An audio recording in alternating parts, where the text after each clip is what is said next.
How to start a business online, how to earn doing what you love, how to go viral, how to get more clients. Ang dami mo nang na-google, puro ganyan na yung lumalabas sa feeds mo. But while you're collecting blueprints, who's building you? Because if the creator breaks, the creation won't last. Welcome to your Creative Reset, a podcast for creatives who are just tired of all the hustle. It's time to create differently with purpose, wisdom, and creativity. By grace, not grind. I'm your host, Danex. Now close those 16 open tabs because your reset starts now.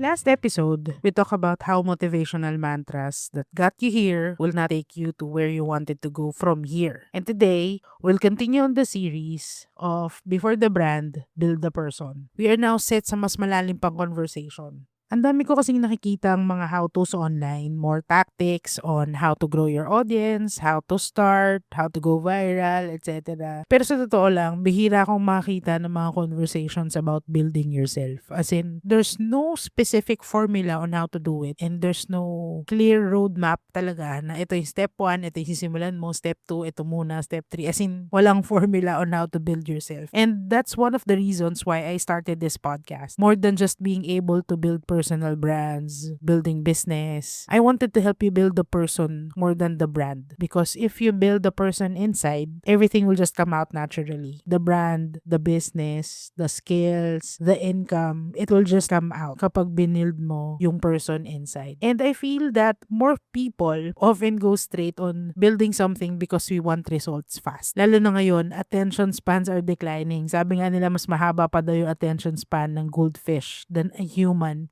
consuming content. Kaya in building something, we go for things na instant, get the results. Like yung stats, when you upload something online, you get to see how many people engage, how many people were reached, saan sila galing, etc. etc. But don't get me wrong, what you measure, you can improve. Kaya importante din yung mga numbers na yun. Pero gets nyo yung gusto kong sabihin na when you try to improve yourself kasi, hindi siya kagad instant yung result makikita mo. In fact, mapapansin mo na lang yun sa sarili mo or ibang tao pa nga yung makakapansin more than yourself that you are really improving. You're becoming a different person from who you were before. I find it very much important that before you create, kailangan mo munang maging sure of who you are. Kasi if you create without a strong sense of self, you create based on what others create. Especially, diba yung mga how-tos, number 1, number 2, number 3. These are the formulas that these creators have discovered na effective para sa kanila. Magkaiba kayo. So, if ginaya mo yun, yung templates nila, yung pattern nila, dahil ginagaya mo sila, you recreate them and not yourself. Then, you got lost in the process. All you are after now are vanity metrics. Kumbaga parang, bakit ganun? Nag-create to ng specific result sa kanya. Bakit hindi siya nag-create ng same result sa akin? Ginaya ko naman yung pattern na sinabi niya, yung ginawa niya. Bakit it's not effective for myself? When you look at the word or the phrase personal brand, you see the word personal first. So person, diba? You. It makes me ask how people are just starting working on things that don't fit who they are. Kaya diba minsan may mga cringe, may mga awkward kasi hindi ikaw yun. It's not you. Kaya madalas, hindi lang siya imposter syndrome eh. Madalas kasi it doesn't fit your tone of voice, it doesn't fit your personality. Kaya when you grab the camera, andun kagad yung awkward feeling because you're not being who you are. And in this episode,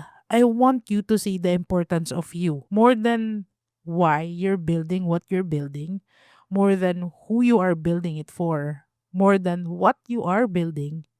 I'd like you to discover how important you are in all this.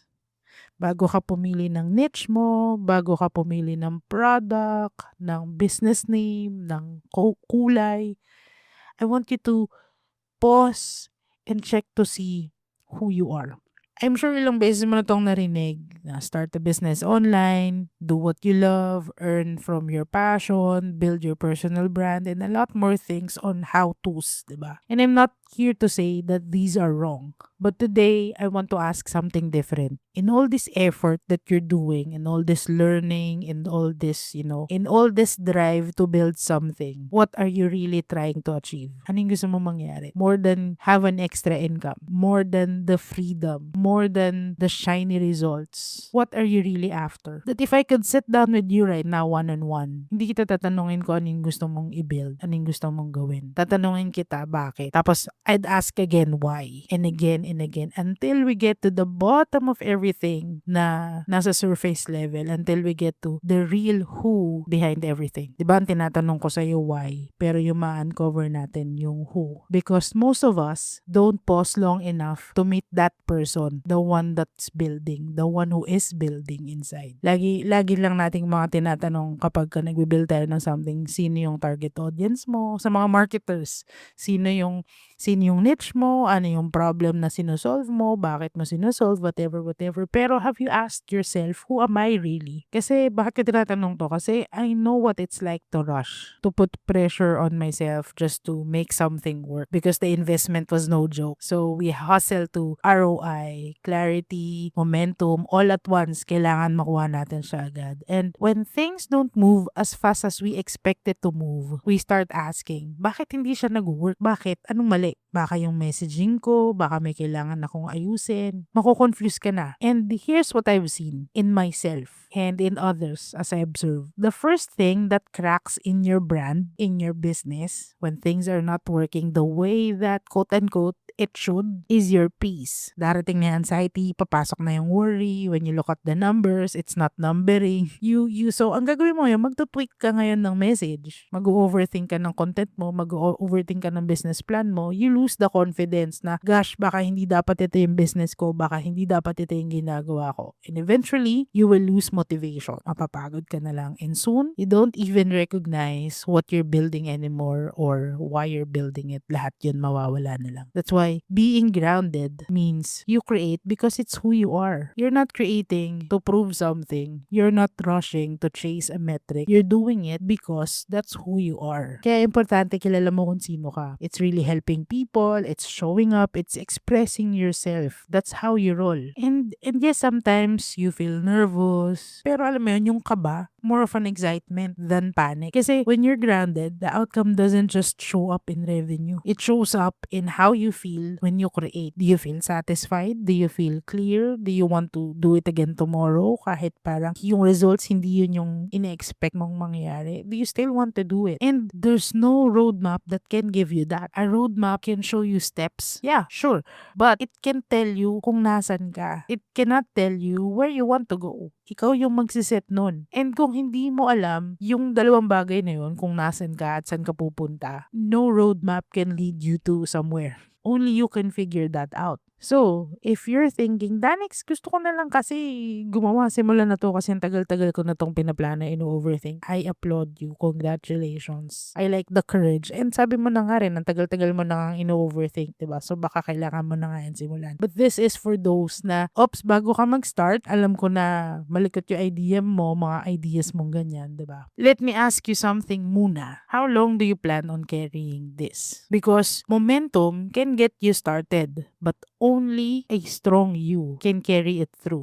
Let me repeat that. Momentum can get you started, but only a strong you can carry it through. Kahit ano pang pagdaanan mo, kapag strong ka, tsaka mo lang malalampasan yung mga bagay na yan. Minsan nga kaya may mga businesses na nag-fail because nung nag-start ka as a business owner, hindi ka talaga sure dun sa binibuild mo, and that's fine. Pero magpupursige ka because you know na ito yung gusto mo kasing gawin. A strong brand starts with a strong you. And if you've been trying to build something without building yourself first, this is your invitation to pause, reflect, check yourself, and there's no harm in beginning again from the inside out. Before you build the brand, you build the person. And the truth is, when you start building something, you eventually see what it's made of. Doon mo makikita kung anong klaseng materials yung meron ka. Pressure reveals materials. Kung ano yung pressure na saan mo dinaan yung isang bagay, marireveal kung saan siya gawa, diba? Like yung gold, marirefine siya through fire. Seasons will reveal its foundation. Kumbaga, diba, sa isang bahay kapag lumindol, o kaya yung bumaha, bumagyo, sobrang init, whatever, marireveal yung foundation ng isang building. the same is true sa'yo. And the reason why I care so much about helping you build the person first, because I've seen what happens when we don't. We crack under pressure. Nag-over-identify tayo with what we are building na pag nawala yung bagay na binibuild natin, who are we? We burn out,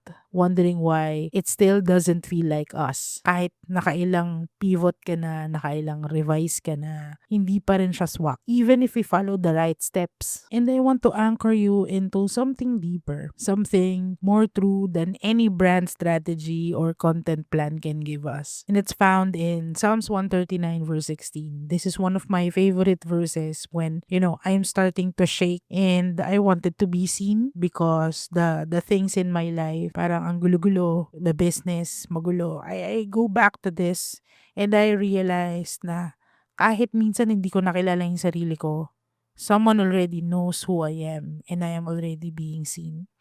Sabi sa verse, your eyes saw my substance being yet unformed, and in your book they all were written, the days fashioned for me when as yet there were none of them. In another version, sabi dito, you saw me before I was born. Every day of my life was recorded in your book. Every moment was laid out before a single day passed. Long before you created anything, God already saw you. Not your business, not your personal brand, not your skills, not your talent, pero ikaw mismo, kita ka na ni Lord. You weren't an afterthought. You weren't a side project. You weren't formed in panic or pressure, but you were formed in love, with intention, and on purpose. Yung kahit feeling mo yung content na ginagawa mo walang nare-reach, wala namang nakikinig sa'yo eh. Wala namang nanonood ng videos mo. Pag sinimulan mo tong bagay na to, sure ka bang may manonood? Sure ka bang may makakakita? Pero you are already seen. You were seen. You were known. You were written into the story before any of this began. So, if you're in a season where you're unsure of what to build, you're tired and you're just unsure of what's next, ang dami nang gumugulo sa isip mo, maybe it's not about what you're creating right now. Maybe it's not about ano ba yung dapat mong business na simulan o gawin o saan ka ba dapat pa mag-apply. Maybe it's not about what you're creating right now. Maybe it's about who you are becoming and who you need to be. And I want you to take heart because God has already written that part too. Kung sino ka magiging, kung ano ka magiging, lahat yun has been already planned. And you're not late. You're not lost. You're just being built from the inside out. Your worth isn't something you build. It is something you are born with. And you don't have to rush to prove anything because you can build but only from the truth that you are already seen. Pag hindi mo kasi alam yun, yung foundation mo magiging shaky at kung saan saang validation mo siya kukunin. But if you are sure in yourself na kahit anong gawin mo, someone has already seen it, has already written it for you, then you don't have to hustle, work hard. Everything will just flow naturally for you.